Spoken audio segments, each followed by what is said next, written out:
I am Halle Berry, and I am so excited to be in the closet.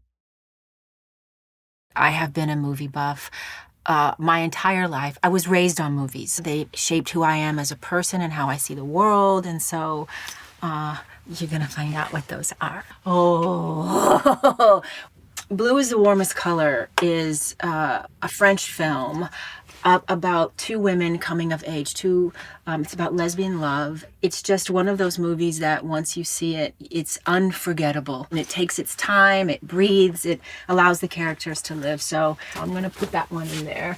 Oh, Fantastic Mr. Fox. This is a movie that I love by Wes Anderson. This movie means so much to me and my family because every Christmas we watch this at least 15 times. It's good for adults, it's good for children, and it's got Meryl Streep's voice and George Clooney's voice, and my daughter knows every line of Christopherson's, that's one of the little fox characters. She knows every line of his, and because of this movie, my kids have found a way to curse in the house with me because this movie introduces the idea of saying, instead of saying like, what the hell or what the F, they say, what the cuss.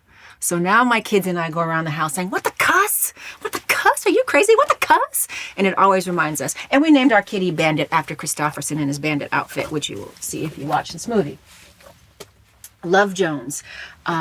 This is a movie that has two of my dear friends in it, Lorenz Tate and Nia Long. In this movie, they play characters Darius and Nina, and it's set in Chicago. And the city is sexy. It's kind of a character of its own. It's got lots of poetry and jazz, and it's about how these two characters sort of come together through that medium and all the challenges that they face. So if you want a good date night and you want to experience Black love at its finest, it's become a cult classic. Oh my God, Bringing Up Baby. This is one of my favorites. This is Katharine Hepburn and Cary Grant, directed by Howard Hawks. And this is a movie I saw over and over and over in my childhood. Like, it has such a fast-paced comedy that is really fun to watch, and I know it's very hard to do because I've tried to do this, and trust me when I tell you, this kind of comedy and physical comedy and intellectual comedy is really, really hard, and I had so much respect for this as a kid growing up, and this movie is one of the movies that really made me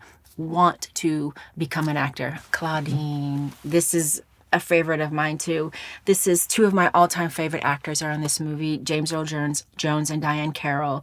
I've been such a big fan of Diahann Carroll my whole life. She was a mentor of mine. And again, this is one of those movies where we get to see, Black performers sort of living their slice of life. And for me, as a young girl growing up, these weren't movies that I saw very much. So when I got to see myself reflected and I got to, see my culture reflected, they were big moments in my life. And Diahann Carroll also was Oscar nominated for this performance. And if you ask me, she should have won. She should have been, along with Dorothy Dandridge, they should have an Oscar far before I ever had an Oscar. And it's heartbreaking that they did not. Oh, Parasite, also another one of my favorites. It's a movie about the haves and the have-nots and how a family sort of infiltrates a rich family. And there's one scene that lives in my brain rent-free when the whole family, the disenfranchised family, ends up under the table of the rich family. And then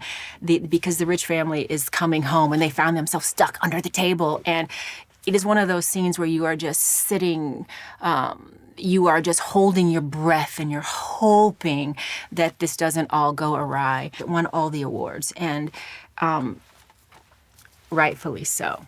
Malcolm X, Spike Lee and Denzel always did an amazing job.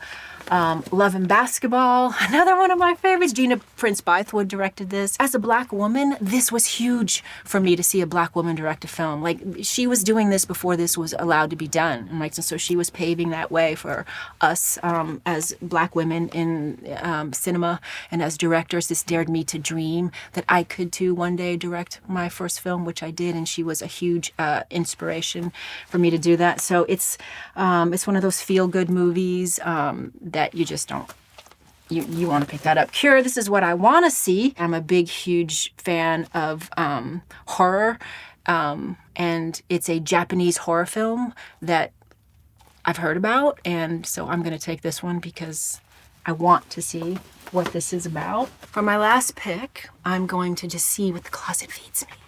What am I drawn to? This feels like tarot cards. Like, what should I see? Okay, boom. Rebecca. I have never seen this Alfred Hitchcock movie. And because I love the horror genre, I also love suspense, so that's gonna be good. I'm gonna take that. Thank you, closet. Thank you very much.